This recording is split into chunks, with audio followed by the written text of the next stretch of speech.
야고보서 5장 2절 하반절부터 또 이렇게 공부를 하겠습니다.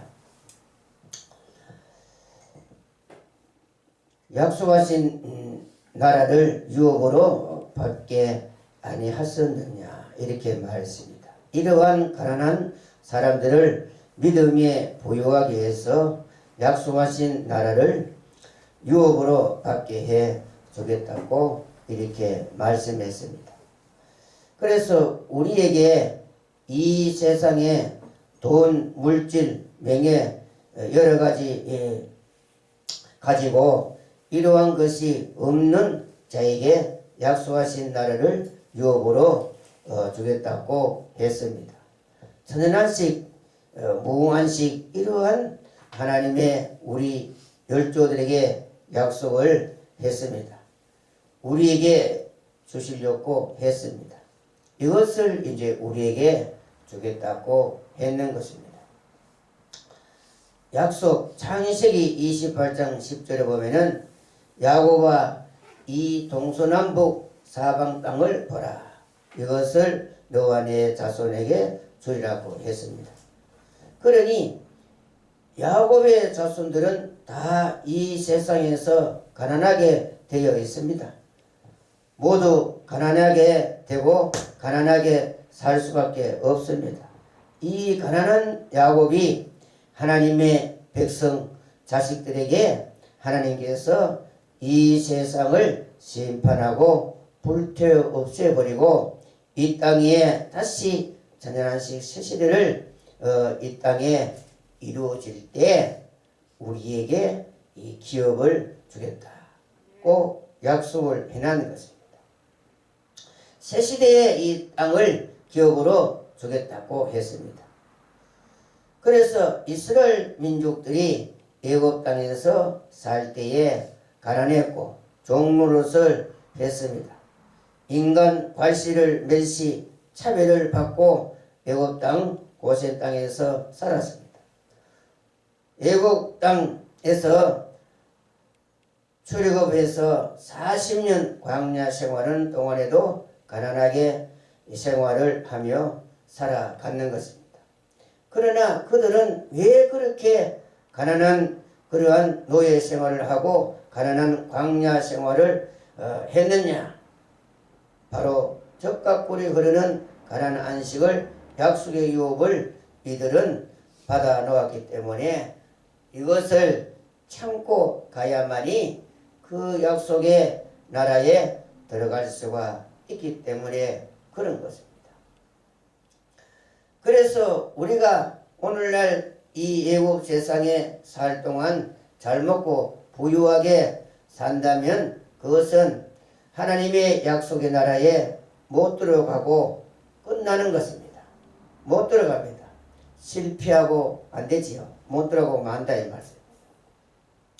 하나님의 약속하신 나라의 유업을 받기가 어렵습니다. 우리는 이렇게 가난해도 늘 돈 걱정 안 하고 살아야 되는 것입니다. 이래야 약속하신 땅으로 우리가 빨리 가고 싶어. 적각골이 흐르는 땅을 약속으로 받아 놓았으니까 빨리빨리 거기에 가야 가고 싶지요. 이렇게 가난한 사람들은 이러한 그 땅의 그 약속의 소망을 바라보면서 빨리 하나님께서 이 세상을 심판하고 우리가 거기에 들어가야지 하고 우리의 마음이 늘 거기에 두고 살아가지요. 우리가 만약에 이 세상에서 잘 먹고 부유하게 여러 수십을 가지고 있다면 그 약속의 유업에 그 땅에 그렇게 가고 싶은 마음이 없을 겁니다. 이 세상에서 돈이 많으면은 자기 마음대로 큰 소리 치고 사람들을 구별하고 멸시하고 갈시하면서 살면은 얼마나 좋겠습니까? 그렇게 이 세상에 살면 약속의 말씀의 진리를 그렇게 사모하고 가슴 속에 깊이 채우려고 노력하고 애쓰고 싶지는 않겠지요. 하나님께 울며 기도하고 부르짖고 금식하며 애써 부르짖겠습니까? 오히려 이 세상에 빨리 끝난다고 하면 섭섭하게 생각할 것입니다. 몇 수십억 가지고 있으면은 부자들이나 똑똑하고 유명한 사람들이 이런 말씀을 그들이 듣겠습니까? 이 진리가 아무리 좋다고 외쳐봐도 왜 부자들은 이 진리를 안 받아들이느냐? 안 받아들이고 안 믿지요. 이렇게 좋은 진리를 여러분들은 가난한 것을 참으로 감사해야 되는 것입니다. 가난하고 헐벗고 근심이 많고 눈물이 많고 고독하고 괴롭고 이런 사람들이기 때문에 이렇게 교회에 와서 이런 말씀을 듣고 하는 것이 아니겠습니까? 만약에 돈이 많고 오리오리하고 살고 잘나고 똑똑한 사람 같으면은 여러분들이 이 교회에 와서 이런 말씀을 듣겠습니까? 오지도 아니할 것이 아니겠습니까? 그러니 우리 믿는 사람은 이런 말씀을 들어서 이러한 소망의 나라에 들어가려고 애쓰고 노력하니 여러분들은 얼마나 좋습니까? 우리에게 이 세상에 영구할 도성이 없기 때문에 그렇습니다.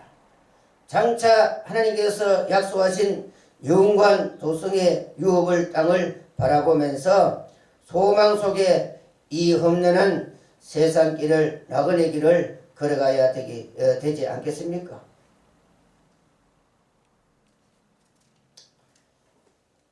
부자들이 왜 교회에 안 오겠습니까? 기가 어두워서 안 오는 것도 아닙니다. 여러분들은 기가 밝아서 교회에 오신 것입니까? 모두가 가난하기 때문에 여기 교회에 와서 이 말씀을 듣는 것이 아니겠습니까? 이런 약속의 유업을 빨리 받고 싶은 사람들만이 이 교회에 오게 되어 있습니다. 그래서 여러분들이 이 세상의 것을 그렇게 탐을 내는 사람이 되지 마세요. 우리 야고보의 선생의 뜻인 것입니다. 너희는 믿음에 부유한 사람들이 되라고 야고보 선생님이 우리에게 부탁을 하는 겁니다. 참으로 좋은 말씀입니다. 성도들은 마땅히 이 말씀을 실천 행동으로 옮기는 살아있는 사람들이 되어야 되는 것입니다. 그렇게 할 때 예수님께서 칭찬과 영광의 옷을 그들에게 입혀 주실 것이고 약속하신 유업의 땅에 들어가서 기뻐하며 즐거워하며 살 수 있도록 해줄 것입니다. 이러한 사람들은 참으로 믿음이 부유한 사람들인 것입니다.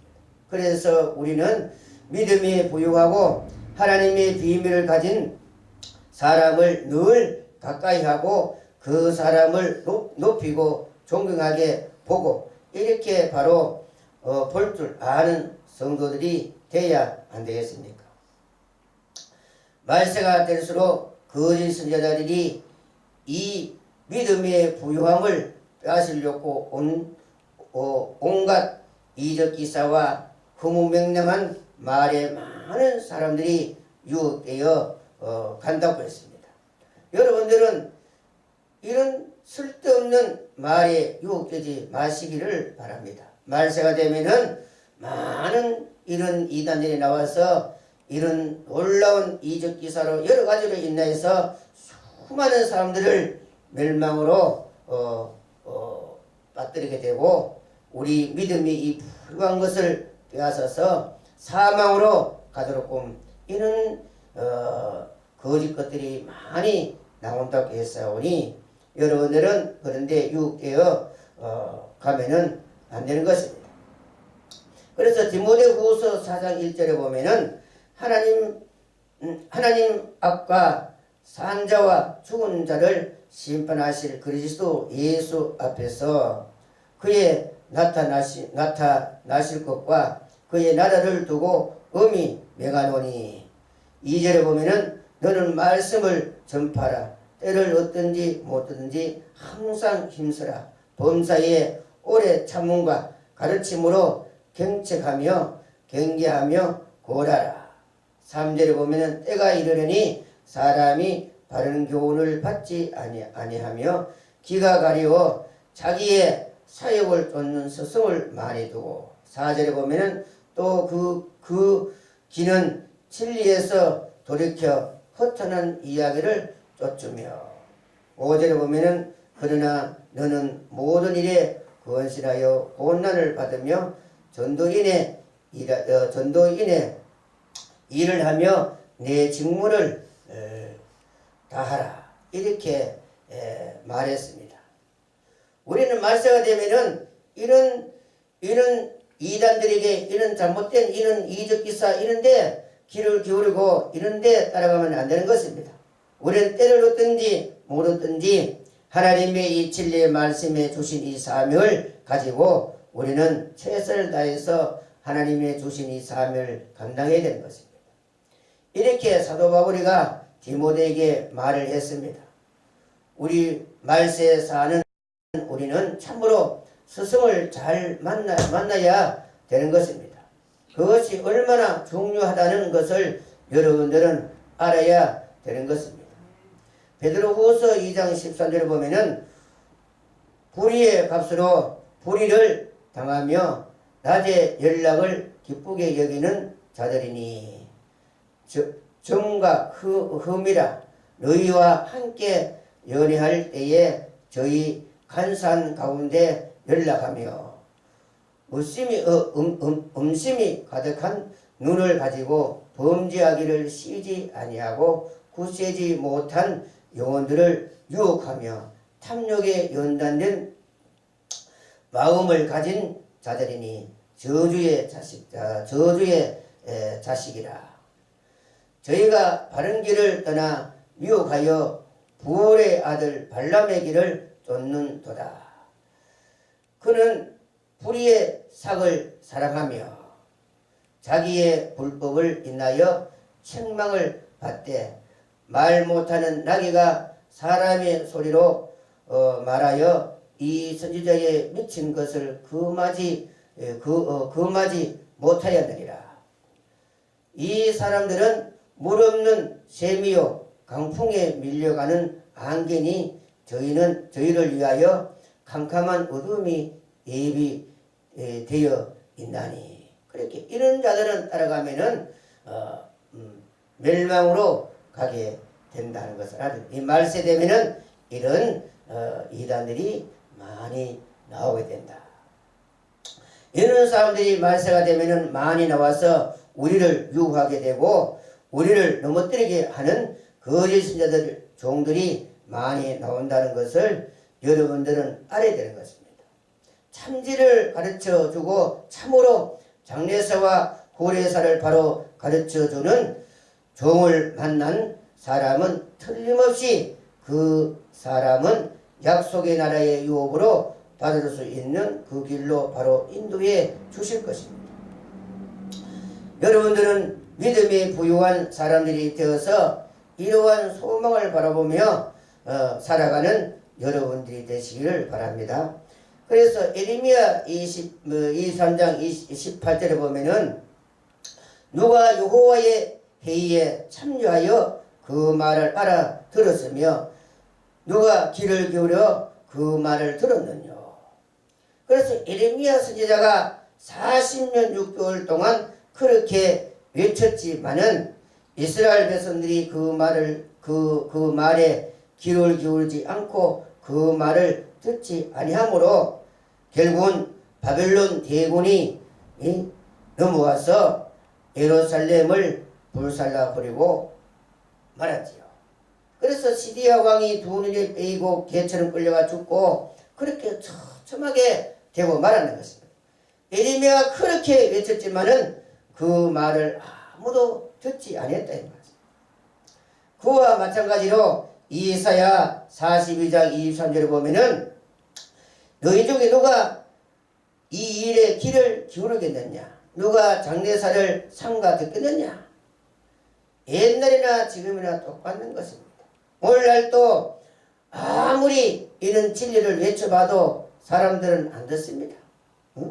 이사야 선지자가 벗은 발 벗은 몸으로 벌거벗고 3년 동안 매를 맞아가며 그렇게 외쳤지만은 아무도 그 말에 귀를 기울이지 않았는 것입니다. 이와 마찬가지로 종말에도 교회들이 하나님의 백성들이 하나님의 이 말씀에 귀를 기울이지 아니함으로 멸망을 당한다는 것을 오늘날 하나님의 백성들이 알아야 되는 것입니다. 하나님의 백성들이 하나님의 종들이 알아야 된다 이 말씀. 이스라엘 60만 대군이 애굽 땅에서 나와 광야에서 두 사람 놔두고 다 죽었다는 걸 한번 생각해 봐야 되는 것입니다. 그래서 제1세들이 안식에 들어간 사람은 요수와 갈렙과 기생 나합과 이렇게 세 사람만이 안식에 들어갔다는 것을 알아야 되는 것입니다.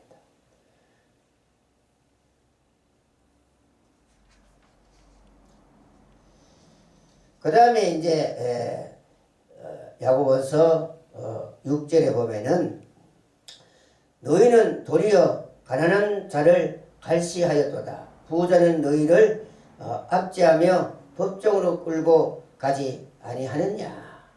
이렇게 했습니다. 갈시, 모욕, 무리를 범한 것이다. 이러한 뜻입니다. 그 다음에 이제 7절에 보면은 저희는 너희에게 대하여 일컫는 바 그 아름다운 이름을 해방치 아니하느냐. 사실은 그렇습니다. 돈이 많고 힘이 있는 부자들이 가난한 사람을 업신여기고 갈시하고 하지요. 그래서 해방, 중상모력, 욕설, 명예훼손 이런 것을 이렇게 말을 하는 것입니다.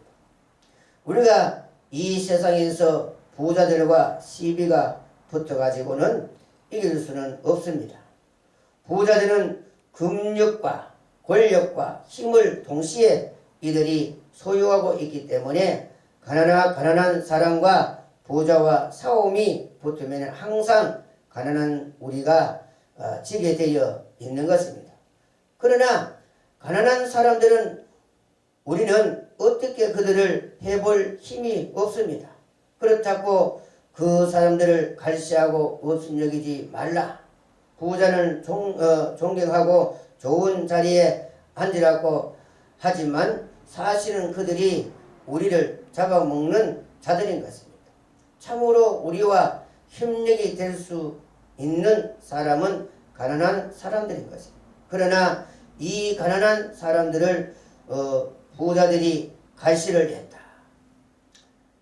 부자들이 가난한 사람에게 아무런 거기에 덕볼 것이 없으니 갈시하지 아니할 수가 없습니다.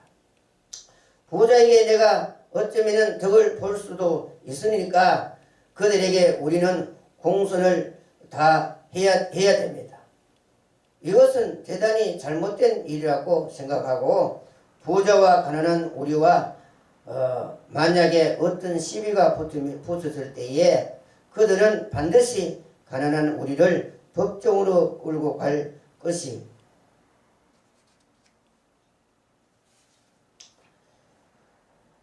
법정으로 끌고 갈 것입니다. 부자들은 권력과 금융을 활용해서 가난한 우리를 법정으로 끌고 가서 처단을 하도록끔 해버린 것입니다. 그래서 결국 부자는 가난한 우리를 압제하고 우리를 괴롭게 하는 것입니다. 우리가 아름다운 이름을 믿고 나가는 그것을 해방하는 사람들인 것입니다. 이렇게 부자들은 대부분 옛날이나 지금이나 가난한 사람들을 멸시하게 되어 있고 또 업신여기게 되어 있습니다. 부자들은 없는 사람을 인간같이 않게 보지요. 얼마든지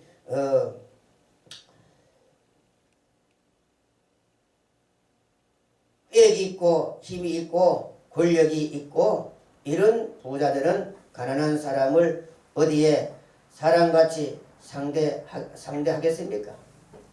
친척들도 보면은 부유하고 거창하게 잘 살게 된 사람들을 보면은 시골에 가난한 친척들을 1년에 한두 번 볼까 말까 하면서 가난한 어떤 친척이 보면은 도와달라고 할까봐 잘 만나지 않으려고 하지요. 그러나 자연히 없는 친척하고 거기에 멀어질 수밖에 없지요. 가난한 친척끼리 끼리끼리 친하고 돈 많은 친척들끼리 좋아하고 그래서 세상 친척들도 그렇게 됩니다. 결국 이렇게 분리되는 것이 사실이 아니겠느냐 이렇게 봅니다.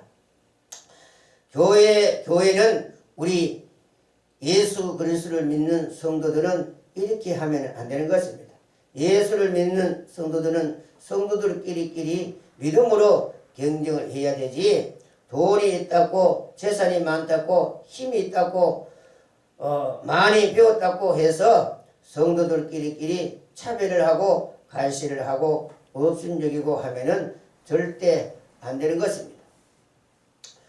우리 예수를 믿는 사람들은 서로 함께 나누어주고 서로 불쌍히 여기며 서로 도와주며 서로 위로해주고 서로 사랑해주고 서로 상처를 풀어주고 서로 기도해주고 서로 아파해주고 이런 믿음을 가진 실천 행동에 옮기는 신앙인들이 되어야 되지 않겠습니까?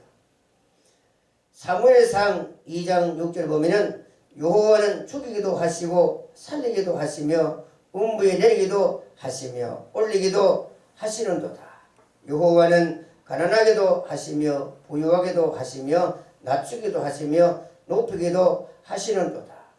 가난한 자를 진토에서 일으키시며 빈핍한 자를 거름튀기에서 드사 귀족들과 함께 앉게 하시며 영광의 위에 차지하게 하시는도다. 땅의 기둥들은 여호와의 것이라. 여호와께서 세계를 그 위에 세우셨도다. 그가 그 거룩한 자들의 발을 지키실 것이요 악인으로 흑암 중에서 잠잠케 하시나니 힘으로는 이길 사람이 없음이로다. 여호와는 대적하는 자는 산상이 깨어질 것이라. 하늘의 우레로 그들을 치시리로다. 여호와께서 땅끝까지 심판을 베푸시고 자기 왕에게 힘을 주시며 자기의 기름 부음을 받은 자의 뿔은 높이시리로다. 또 이렇게 말을 했고 미가서 이제 7장 7절에 보면은 오직 나는 여호와를 우러러 보며 나를 구원하시는 하나님을 바라리다. 나의 하나님이 나를 들으시리로다. 나의 대적이여 나로 인하여 기뻐하지 말지어다. 나는 엎드러질지라도 일어날 것이요 어두운 데 앉을지라도 여호와께서 나의 빛이 되실 것이리로다. 이렇게 또 말을 했고 또 잠언서 24장 16절 보면은 대저 의인은 7번 넘어질지라도 다시 일어날 것이와 악인은 재앙으로 인하여 엎드러지리라. 이렇게 했습니다. 그래서 우리 믿는 사람들은 참 어떻게처럼 7번 넘어져도 8번째 일어나는 그러한 믿음을 가져야 되는 것입니다. 우리는 비록 이 세상에서 가난하고 헐벗고 이렇게 하지만은 우리는 하나님의 이 진리의 말씀에 후한 사람이 돼서 이러한 우리가 선행을 실행에 옮기면서 우리가 약속의 나라를 바라보며 살아가는 여러분들이 되어야 되는 것입니다. 그 다음에 이제 8절에 보면은 너희가 만일 경에 기록된 대로 내 이웃을 사랑하기를 내 몸과 같이 하라 하신 최고한 법을 지키면 잘하는 것이니와 이렇게 해놓았습니다. 우리가 하나님의 백성들이 지켜야 할 최고의 법은 무엇이냐? 내 이웃을 내 몸과 같이 사랑하라 하는 것이 제일 첫째 법인 것입니다.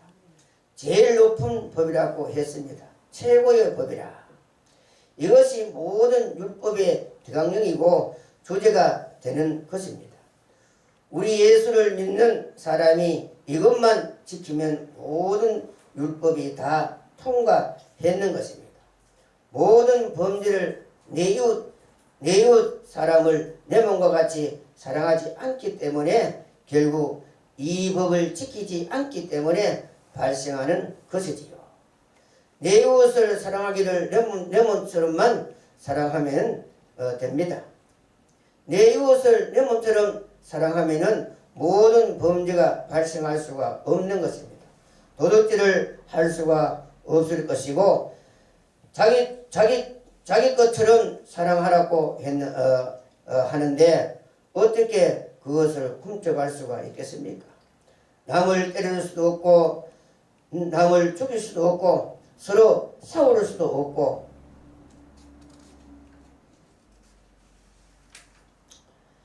남을 해롭게 할 수도 없고 그래서 이 10계명 10가지 계명이 모두 이 원리에 숨어 있습니다. 내 이웃 사람을 내 몸과 같이 사랑하면은 10계명을 다 지키는 것이라고 했습니다. 이렇게 하면 경찰도 무서워할 필요도 없고 검사나 판사에게 끌려갈 것이 없고 법정에도 갈 필요도 없지요.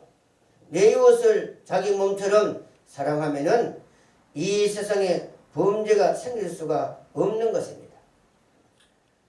사람들이 자기 몸을 얼마나 아낍니까? 그저 자기 몸을 깨끗게 하고 자기 몸을 따뜻하게 하고 자기 몸을 시원하게 하고 그저 자기 몸뚱이 하나 건강하게 만들려고 보약을 먹고 좋다고 하는 것은 다 먹고 그렇게 알뜰살뜰 하듯이 내 이웃을 자기 몸 가꾸듯이 사랑한다면 무슨 범죄가 이 세상에서 발생하겠느냐? 범죄가 발생할 수가 없는 것입니다.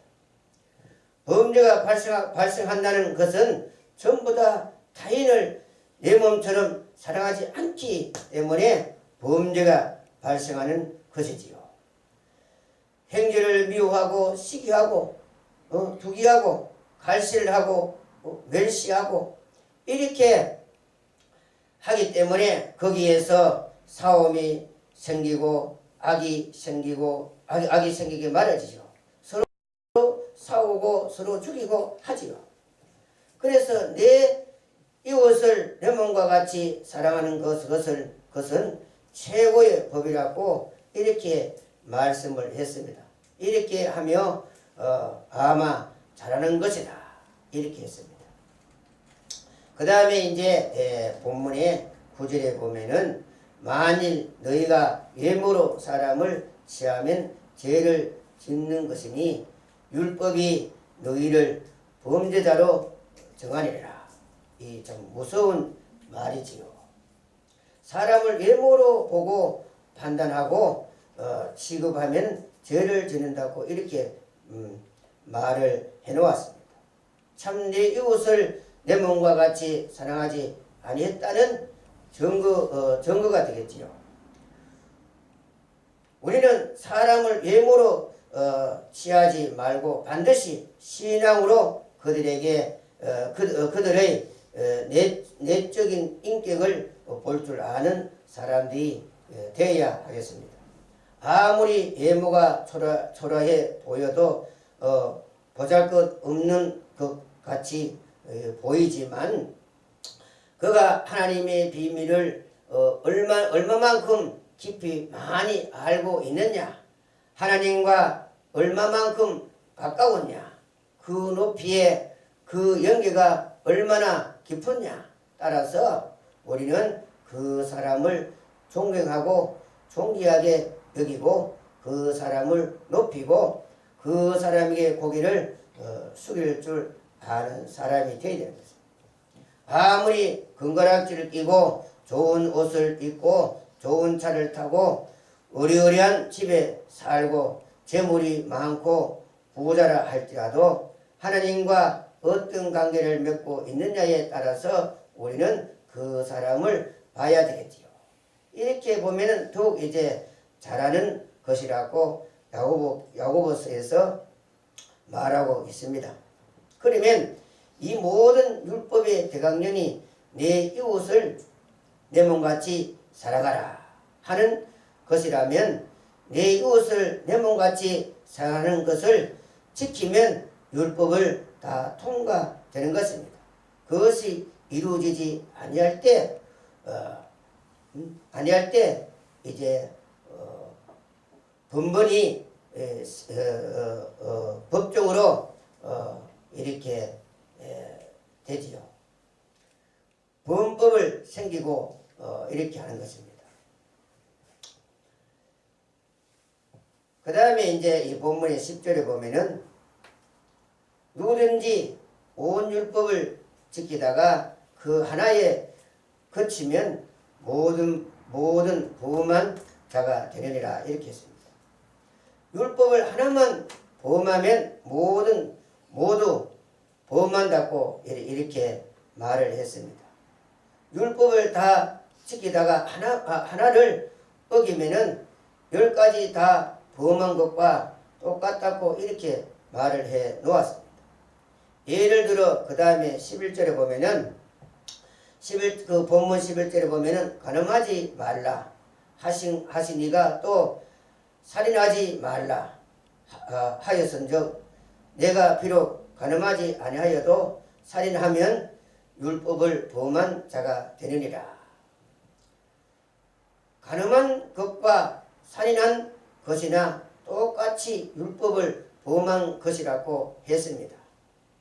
살인한 것이나 간음한 것이나 맹 똑같다는 것은 그는 죄를 안 지었다. 나는 그런 간음을 하지 않았다. 나는 그런 죄를 안 지었다. 저는 죄는 지었지만은 나는 이런 죄는 안 지었다. 이것은 아무 소용이 없는 소리인 것입니다. 율법을 하나만 범하면 10가지를 다 범했다.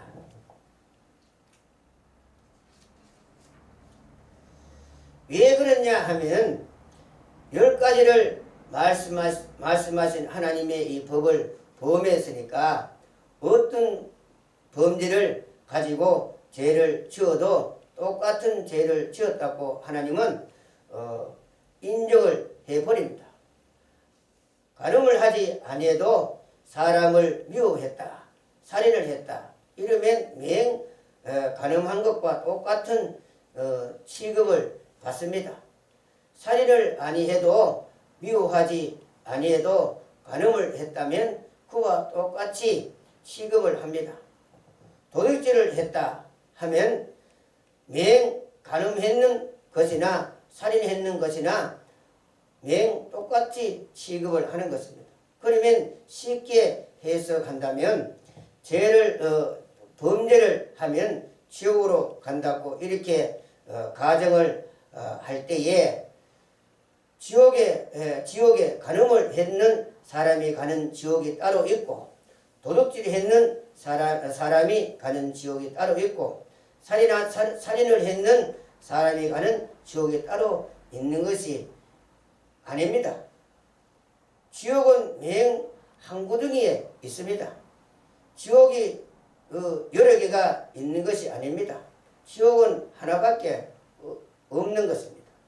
그러면 도둑질을 해가지고 지옥에 왔는 사람, 간음을 해가지고 지옥에 왔는 사람한테 자랑할 것이 무엇이 있겠느냐? 나는 그래도 간음을 해가지고 지옥에 오지 안 했다고 자랑한다고 합시다. 그 반대 사람이 나는 도둑질을 해가지고 지옥에 오지 안 했다고 하고 또 간음을 했는 사람이 자랑한다고 합시다. 그 사람의 그 자랑이 무슨 유익합니까? 매일 똑같은 항구 뒤에 앉아 있는 인간들이지요. 그러니 어떤 율법을 범해 가지고 지옥에 왔든지 똑같은 것입니다. 지옥은 한 가지니까. 그러니 나는 당신 같은 죄로 지옥에 오지 않았다고 자랑하는 어리석은 자가 되지 말아야 되지요. 무엇으로 왔든지 지옥에 가면은 똑같습니다. 무엇을 가지고 왔든지 지옥 가는 것은 일반인 것입니다. 지옥에 안 가면은 됩니다. 그래서 뭐니 지옥에 안 가는 것이 최고지요. 어떻게 해가지고 무엇을 했든지 지옥 가면은 똑같은 취급을 하기 마련이지요. 지옥에 안 가는 것이 목적이 아니겠습니까? 그런데 오늘날 이 기독교인들이 자기의 범한 것을 생각할 줄을 모르고 남의 범한 죄를 가지고 자꾸만 따지고 판단하고 흉을 보고 있습니다. 자기는 그런 죄를 짓지 않았다고, 그러나 다른 것으로 범했을 때에 매행 그 죄를 지은 것과 동일하게 자기에게도 돌아가게 되지요. 자기가 지은 그 죄가 무엇이든지 모르고 자꾸 조목조목 남의 죄를 따지고 있습니다. 율법은 한 조목만 범해도 전체를 범한 것과 동일하다고 했는데, 이렇게 범죄관을 가지고 사람이 바로 범죄관을 바로 가진 사람들이다. 야고보가 이 범죄관을 정확하게 가르쳐 주었습니다. 가장 지혜로운 사람인 것입니다. 나는 저 사람 같은 그러한 죄를 안 지었다고 자긍하는 사람만큼 어리석은 사람은 없습니다. 다른 것은 범했다는 뜻이 아니겠습니까? 그러면 매일 똑같은 지옥의 자리에 가는데 무슨 상관이 있느냐? 아무 상관이 없습니다. 그래서 우리는 율법을 다 지킬 수 있는 최고의 법은 곧 내 이웃을 내 몸처럼 사랑한 것밖에 없는 것입니다. 그러면 거기에 싸움이 있을 수 없고 악이 있을 수가 없는 것입니다. 미움이 있을 수 없고 시기가 있을 수 없고 다툼이 분쟁이 이런 것이 있을 수가 없지요.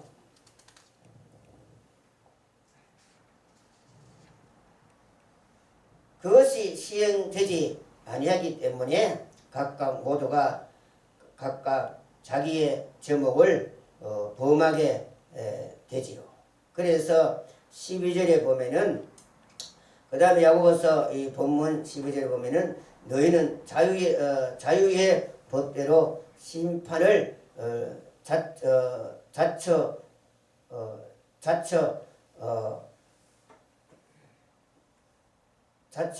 말도 하고 행위도 하라 이렇게 했습니다.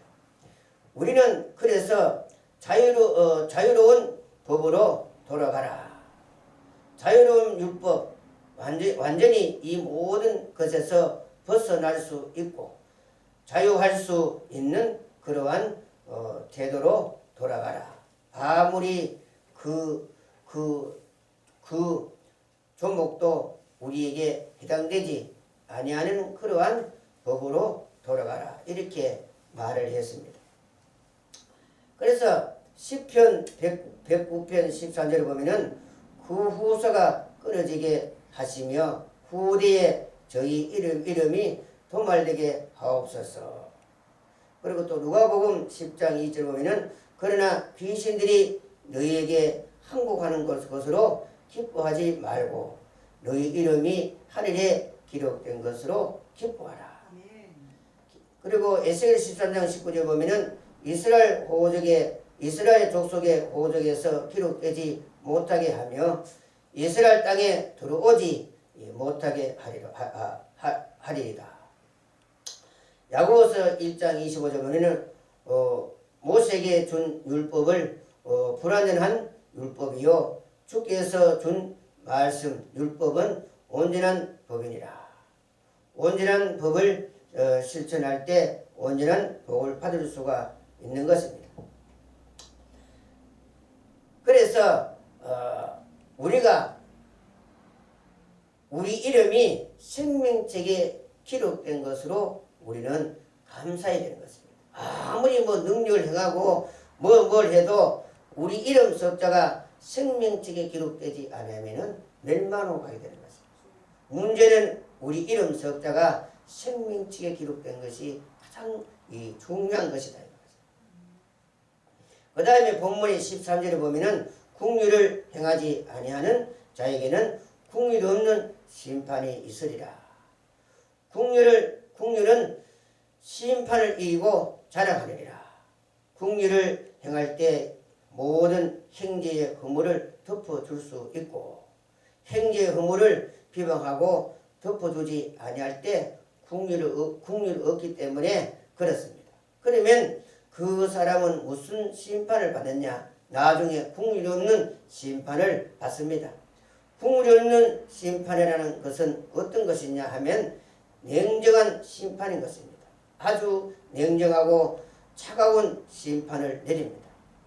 조금도 국률이나 동정이나 사랑의 여지가 하나도 없습니다. 이것이 참 문제지요. 자기가 완전한 사랑 같으면 괜찮은데 완전하지 못할 때는 반드시 심판받는 거리가 있을 것이다. 그래서 완전하지 못한 사람이 남의 허물을 비방하고 판단할 때 국률 없는 심판을 받습니다. 그런데 그럴 때에 냉정한 하나님의 싸늘한 심판을 받게 될 때에 동정의 여지가 없다 이 말입니다. 국률이라는 것은 참으로 어렵지요. 국률을 남들에게 베푼다는 것은 참으로 힘이 듭니다. 모두가 힘들고 모두가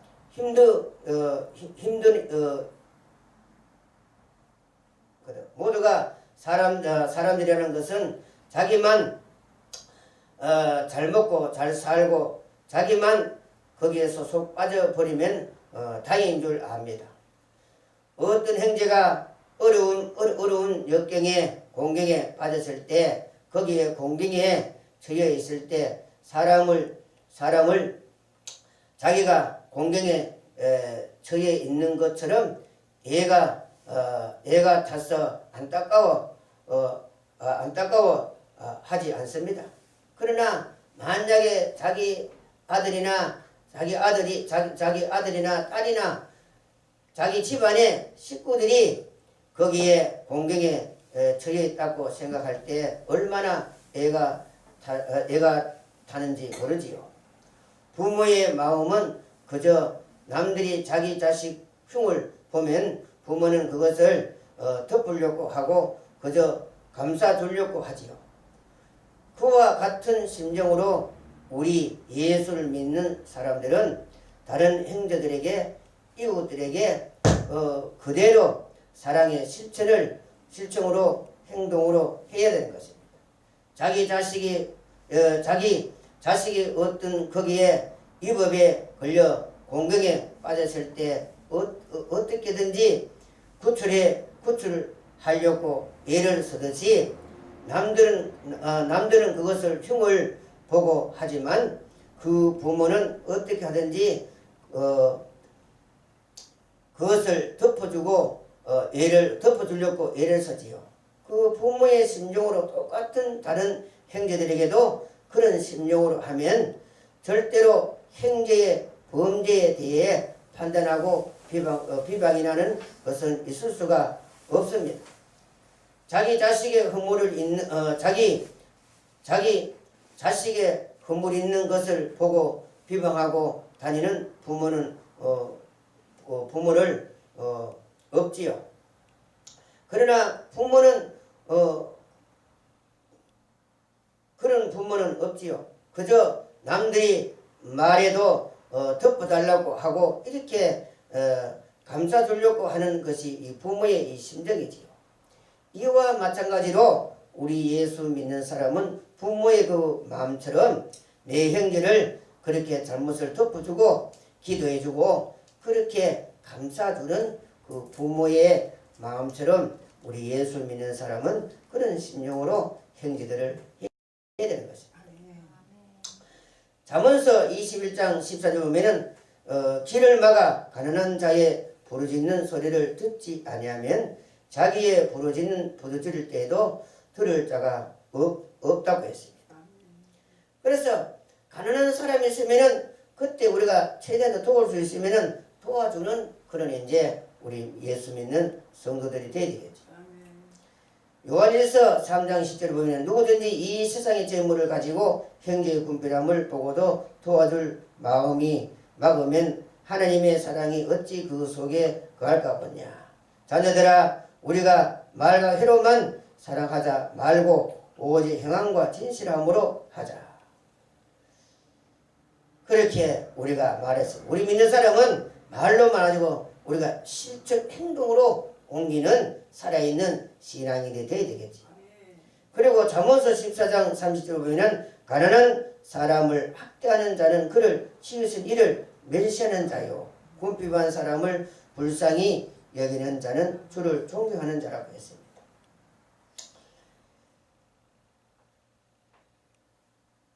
그래서 우리 믿는 사람은 항상 궁핍하고 헐벗은 그런 사람들을 불쌍히 여기고 도와주고 그렇게 하는 것이 바로 우리 예수 믿는 사람들의 해야 할 일이 아니겠습니까?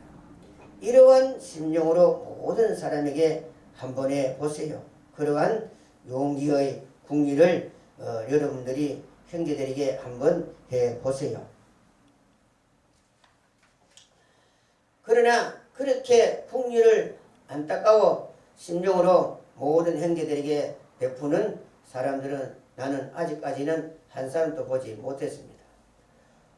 모두 다 자기에게만 쑥 빠져 나오면은 그저 자긍하고 교만해지고 불행에 빠진 형제를 비방하는 사람들은 나는 교회 안에서 많이 봤습니다마는 그 형제가 안타까워 자기 자식이 당하는 것처럼 애달파 가지고 감사주고 어떻게 하든지 그 국리를 베풀어 보려고 하는 사람은 심히 적지요.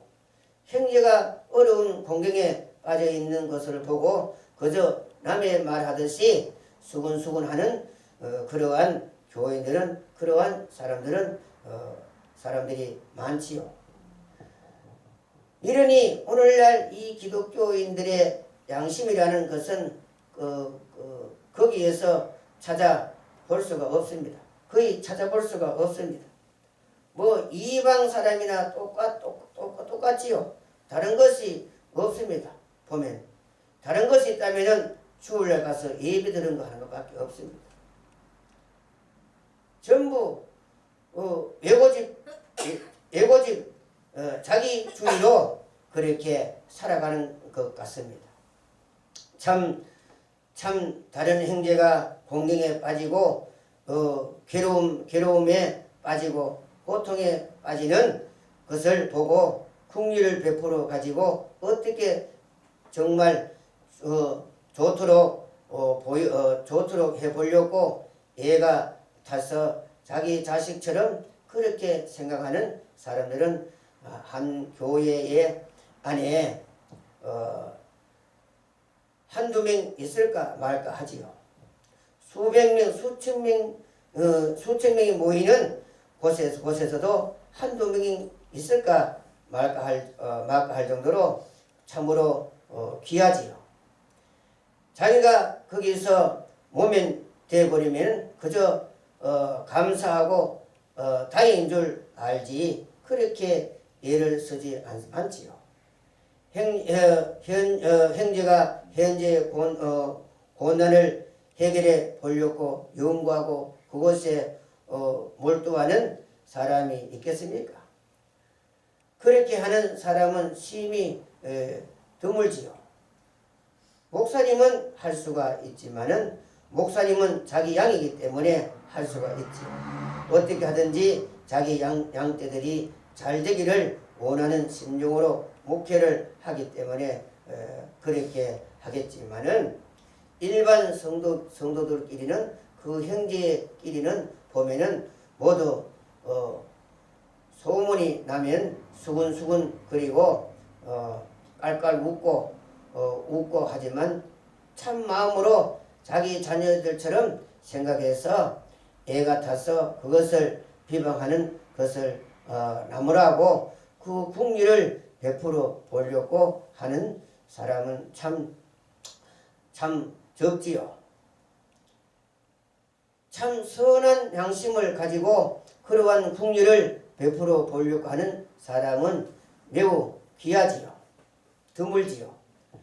만약에 그런 국리를 베풀고 그러한 마음을 가지고 있는 사람이라면 하나님의 심판날에 그 사람이 아무리 나쁜 짓을 했던 사람이라도 국률 있는 심판을 주겠다. 그러나 이것을 국률이 보이지 않고 그런 남의 일 보듯이 수근수근 거리는 사람이라면 하나님도 그렇게 심판날에 국률 없는 심판을 하겠다고 냉정하게 심판을 하겠다고 했습니다. 얼마나 무섭습니까? 서리 같은 살살한 심판을 하나님 앞에 받게 되겠지요. 국률을 베풀지 아니하는 사람들에게 하나님이 심판을 하시겠지요. 그래서 우리는 어떻게 하든 현재의 허물이나 공경에 처해 있는 것을 늘 국률이 생각을 할 줄 알아야 되는 것입니다. 국률이 생각하고 내일처럼 그것을 안타까워 이렇게 하면은 나중에 하나님 앞에 내가 국률을 받을 수가 있습니다. 나도 부족한 것이 있을 때 나도 범죄할 때가 있으니까 그때 하나님이 대단히 국률이 봐주십니다. 내가 그때 행제를 국률이 봐주었더니 하나님이 나에게 갚아주겠다고 하고 하나님의 국률을 우리에게 베풀어 주실 것입니다. 내가 범죄를 해도 용서받을 수가 있습니다. 그래서 남을 나쁘게 말을 해서 우리에게 덕이 될 것이 하나도 없지요. 우리 예수를 믿는 여러분들은 형제들에게 국률을 베푸는 사람이 되어야 됩니다. 이 말세가 될수록 우리는 그런 이제 국률을 베푸는 이제 여러분들이 되어야 되겠죠. 그래서 남을 좋게 말을 하면은 나한테도 덕이 옵니다. 이렇게 하는 것이 우리 예수를 믿는 성도들이 해야 할 자세가 아닌가 이렇게 봅니다. 그러니 우리 예수를 믿는 성도들끼리 누가 지금 가난하게 되었다. 누가 지금 아주 딱한 사정이 생겼다 하면은 최대한으로 도와주려고 내가 공격에 빠지지 아니할 범위 내에서 도와주려고 애를 쓰는 성도들이 되어야 됩니다. 성도들이 그런 심정이 되어야 됩니다. 그래야 서로 그 성도가 하나가 되고 한 형제가 되고 같은 성도라고 볼 수가 있지요. 우리 예수를 믿는 여러분들은 국률의 부자가 되어야 하는 것입니다. 선행과 구제와 희생과 봉사와 사랑과 이런 것을 많이 하고 부자가 되어야 되지요. 요바에 다베다라 하는 여제자가 있으니 그가 선행과 구제를 구제하는 일을 심히 많이 했더라. 그래서 이 다베다는 여자가 이렇게 구제와 선행을 많이 함으로 그가 병들어 죽게 되었을 때 베드로가 그를 기도해서 살려주었는 것입니다. 그래서 다베다 한 사람으로 말미암아 많은 사람들이 예수를 믿고 구원을 받을 수 있은 것 같이 여러분 한 사람이 이렇게 선언함으로 말미암아 선행을 하고 이함으로 많은 사람들에게 웃음을 주고 소망을 주고 이렇게 얼마나 좋습니까? 그저 자기만 잘 먹고 잘 사고 아무런 일이 없다고 공경에 빠진 성도들을 그런 그를 비웃지 그것을 비웃어 비웃고 어순 여기고 이렇게 해서는 안 되겠지요.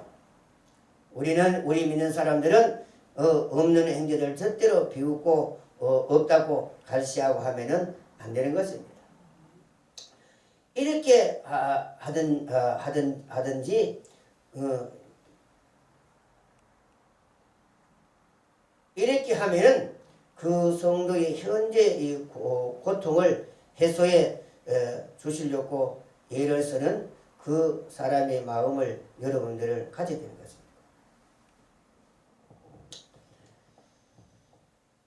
그래서 여러분들은 어떻게 하든지 내 형제의 그런 공경에 처린 것을 어떻게 하든지 그 사람의 공경에 처린 것을 해소시켜 보려고 예를서는 그런 마음을 여러분은 가져야 되는 것입니다. 아멘. 이러한 성도들로 교회가 뭉쳐지고 교회가 이렇게 될 때에 무엇인가 일으킬 수 있고 실천할 수 있고 역사도 할 수 있고 기적이 일어날 수도 있고 교회가 잘되고 부흥이 되고 살아 움직이는 사랑이 넘치는 교회가 되겠지요.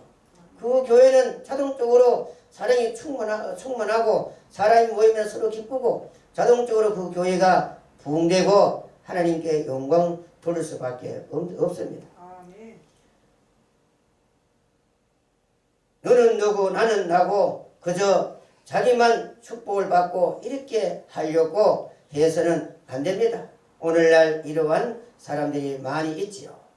성도들이 이기주의에 인분주의가 되면은 안 되는 것입니다. 언제라도 그 교회는 한두 사람의 교회이지 여러 사람의 교회에 모였다고 우리는 볼 수가 없지요. 이렇게 되면은 개개인의 교회인 것입니다. 그러나 온 교회 성도들이 한 마음으로 서로 애를 쓰고 힘쓰고 서로 불쌍히 여기고 서로 사랑하고 희생하고 베풀고 서로 도와주고 하는 마음으로 뭉쳐졌을 때 이것은 살아있는 교회요 참된 교회인 것입니다. 참으로 외롭지 아니하는 교회지요. 그게 오는 사람들도 외롭지 않고 얼마나 좋습니까? 사랑이 넘치고 그래서 그 교회에 많은 사람들이 가고 싶어 하겠지요. 성도들이 단체가 되는 교회입니다. 이것을 볼 때에 하나님이 얼마나 기뻐하겠느냐. 참 사랑하는 내 자녀들이다. 하나님이 이렇게 말을 하겠지요. 하나님이 이들에게 복을 주실 것입니다. 그러한 것이 없고 서로 모이면 수근수근거리고 형제의 흉을 보고 헐뜯고 이렇게 할 때 하나님이 보시기에 하나도 자녀 같은 인간들이 없습니다. 서로 불쌍히 여기고 풍미를 베풀고 서로 사랑하고 도와주고 그러한 심정을 뭉쳐져서 우리가 이 험난한 세대를 믿고 나갈 수 있는 용사들이 되어야 되는 것입니다.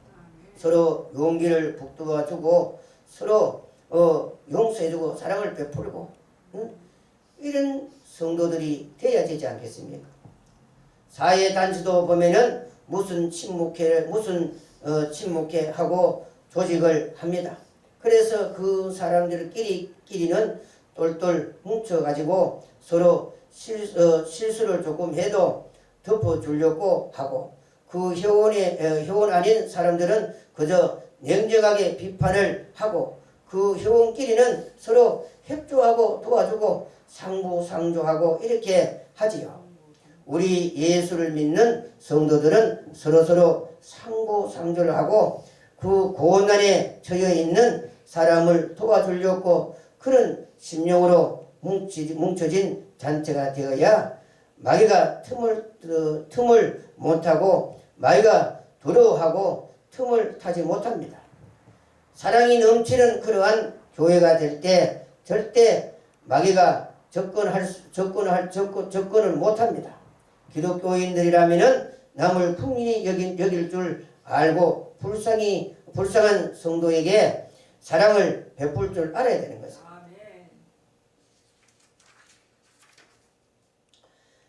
그러니 그런 것이 없을 때 마귀가 자꾸 들어와서 누구의 흉을 보게 만들고 서로 이간질을 하게 만들고 자꾸 나쁜 말을 퍼뜨리게 만들지요. 그러니 그 체제가 그 단체가 산산조각이 나고 깨어져 버리고 마귀들은 얼마나 좋아하겠습니까? 무슨 그러한 마음으로 행제를 위하여 목숨을 버릴 수 있는 성도들이라고 볼 수가 있겠습니까? 거기에 무슨 사랑이 계명이 존재할 수 있겠느냐? 모이면 서로 싸움이나 하고 서로 헐뜯고 교회가 갈라지고 서로 재판을 하고 서로 원수가 되고, 그래서 10년 원수 100년 원수가 되고 서로 말도 안 합니다.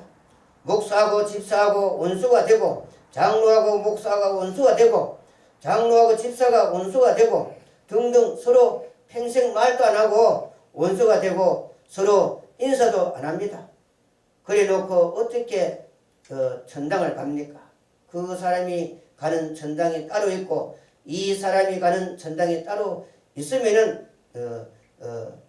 괜찮지요. 그런데 천당에 가면은 한 군데 가서 만날 텐데 거기에 가서도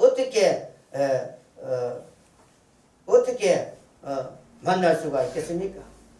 못 만납니다. 천당에 못 들어갑니다. 그 전에 서로 화해하고 용서해주고 그렇게 해야 천당에 갑니다. 천당에 가서 만나더라도 서로 말도 안 하고 그렇게 하고 있겠습니까? 서로 몸보지하고 그것이 무슨 천당입니까? 천당은 그런 것이 없는 것이 천당입니다. 천당은 그런 것이 없는 것이 천당이지요. 천당은 참 그야말로 어떤 것이냐 하면은 그야말로 유토피아처럼 상상할 수 있는 그러한 아름다운 행복하고 살기 좋은 것이 이 천당인데 천당에 가서 서로 말 안 하고 이렇게 그런 천당은 없는 것이지요. 천당에 가서도 그렇게 하고 말도 안 하고 돌아다니는 것이 천당입니까? 그것은 천당이 아니고 지옥이지요. 서로 싸우고 원수가 되어 교회 안에 교회 안 나오고 안 나는 사람도 많지요.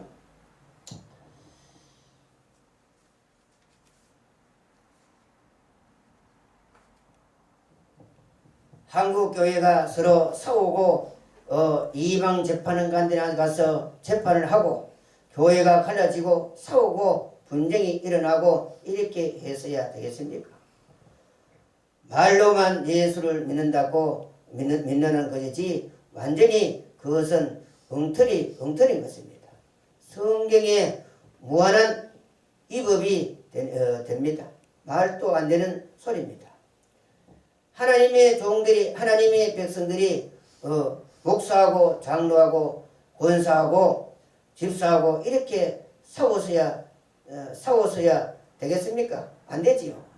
서로 재판하고 이렇게 하면은 전부 말짱 꺾었습니다. 국률이라는 것은 손톱만큼도 없기 때문에 그렇습니다. 미움이 가득 차 있기 때문에 그렇습니다. 욕심이 가득 차 있기 때문에 그렇습니다. 알고 보면은 우리 예수 믿는 여러분들은 이 국률을 배워야 되는 것입니다. 예수님께서 나는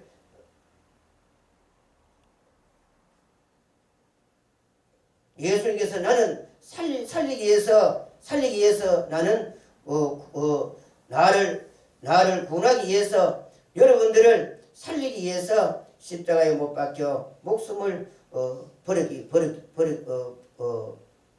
벌어가며 너희들을 핏값으로 샀는데 그 감사를 생각할 때에 재물이나 물질이나 무엇이 아까울 것이 뭐가 있겠습니까? 죽은 사람이 어디에 있고 그 피로 우리가 구원을 받았다고 생각할 때 아무 원수도 없고 이렇게 돼야 됩니다. 이렇게 되는 것이 참된 성도들이 아니겠습니까? 예수님이 우리를 살기 위해서 여러분들 위해서 인류 만민을 위해서 이렇게 사랑을 우리에게 실천에 옮겨서 십자가에 달려 죽어서 우리가 그로 말미암아 구원받은 여러분들이 무슨 자랑을 할 것이 있겠습니까? 그러니 우리는 형제를 불쌍히 여기고 서로 기도해주고 서로 베풀어주고 서로 사랑해주는 여러분들이 되어야 되는 것입니다.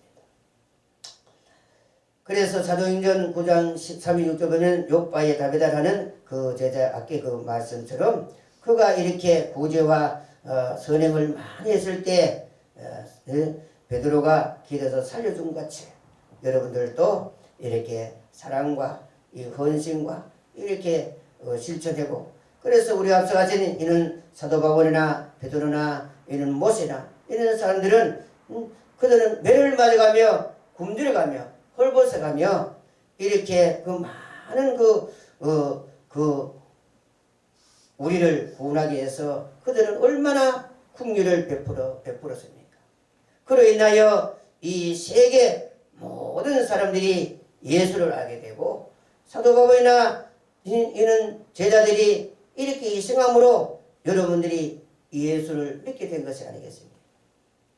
여러분들도 내 형제들 저 죽어가는 영혼들을 불쌍히 여기고 국률을 베푸고 전도하며 사랑의 실천으로 옮기는 여러분이 되시기를 예수 이름으로 축원드립니다.